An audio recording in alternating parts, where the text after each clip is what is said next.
अस्सलाम वालेकुम। Welcome to my channel जादुई लम्हे। दोस्तों, आज हम एक कहानी सुनने जा रहे हैं जिस कहानी का नाम है पुरानी हवेली का राज।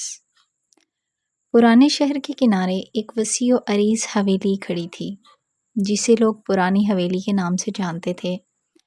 इस हवेली के इर्द गिर्द एक अजीब खामोशी और खौफ का आलम था।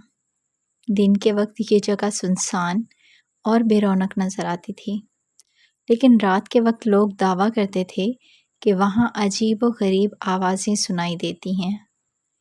एक वक्त ऐसा था जब ये हवेली शान व शौकत की अलामत थी, लेकिन अब ये खौफ और दहशत का निशान बन चुकी थी।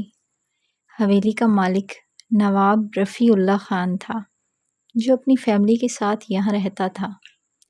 नवाब साहब एक बहादुर और निडर इंसान थे, लेकिन इनकी वफ़ात के बाद हवेली में पुरअसरार वाक़यात रूनुमा होने लगे। लोगों का कहना था कि नवाब साहब की रूह हवेली में भटक रही है और उनकी मौत का बदला लेने के लिए किसी की तलाश में है। एक दिन आमिर और उसके दोस्तों ने फ़ैसला किया कि वो इस पुरअसरार हवेली के राज को जानने की कोशिश करेंगे। वो सब नौजवान और जो महम में थे, उनके दिल में हवेली के बारे में जो कहानियाँ थीं वो उनके तजस्सुस को बढ़ा रही थीं। चुनांचे एक रात जब चाँद की रोशनी मद्धम थी, वो हवेली की तरफ रवाना हुए।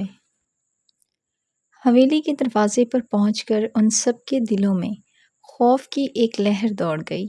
दरवाज़ा पुराने लोहे का था और उस पर जंग लग चुका था। आमिर ने हाथ बढ़ाकर दरवाज़ा खोलने की कोशिश की तो वो चिरचिराते हुए खुल गया। अंदर का मंजर और भी डरावना था।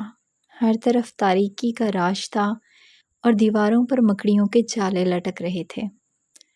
पुराने फर्नीचर पर गर्द जमी हुई थी और फिज़ा में एक अजीब सी बू फैली हुई थी। हवेली के अंदर कदम रखते ही उनको महसूस हुआ जैसे कोई उनको देख रहा है। सब दोस्तों के चेहरों पर खौफ नुमायां हो चुका था, लेकिन उन्होंने अपने इरादे को मजबूत रखा और आगे बढ़ते गए। वो हवेली के अंदरूनी हिस्से में जाकर एक बड़े हाल में पहुंचे, जहां नवाब रफ़ीउल्लाह ख़ान की बड़ी तस्वीर लगी हुई थी। तस्वीर के नीचे एक पुराना बॉक्स रखा था, जिस पर एक पुरानी जंजीर बंधी हुई थी। आमिर ने बॉक्स खोलने की कोशिश की, लेकिन जंजीर बहुत मजबूत थी। इस लम्हे अचानक कमरे में सर्द हवा का झोंका आया और बॉक्स खुद ब खुद खुल गया। सब दोस्त हैरान रह गए।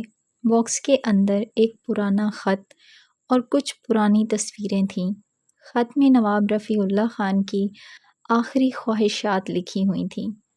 उन्होंने लिखा था कि उनकी मौत कुदरती नहीं, बल्कि एक साजिश का नतीजा थी और उनके कातिल को अभी तक सज़ा नहीं मिली। ये ख़त पढ़कर सब दोस्तों को यकीन हो गया कि नवाब की रूह अभी तक इंसाफ की तलाश में है। आमिर ने अपने दोस्तों से कहा कि वो इस मामले की तह तक जाएंगे और नवाब के कातिल को बेनकाब करेंगे। चंद दिनों बाद आमिर ने पुराने दस्तावेज़ात की छानबीन शुरू की और ये मालूम हुआ कि नवाब रफ़ीउल्लाह ख़ान को उनके करीबी दोस्त, जो उनके जायदाद के वारिस बनना चाहते थे, ने जहर दिया था। आमिर ने ये मालूमात पुलिस के साथ शेयर की और कुछ दिनों बाद मुजरिम को गिरफ्तार कर लिया गया। जब नवाब के कातिल को सज़ा मिली तो उस दिन के बाद से हवेली में अजीब व गरीब वाक़यात का सिलसिला ख़त्म हो गया। लोग कहते हैं कि नवाब की रूह को इंसाफ मिल गया और वो अब आराम से सो रही हैं। पुरानी हवेली का राज तो हल हो गया था, लेकिन आमिर और उसके दोस्त कभी इस रात को नहीं भूल सके जब उन्होंने नवाब की रूह के साथ उस पुरअसरार हवेली में गुजारा था।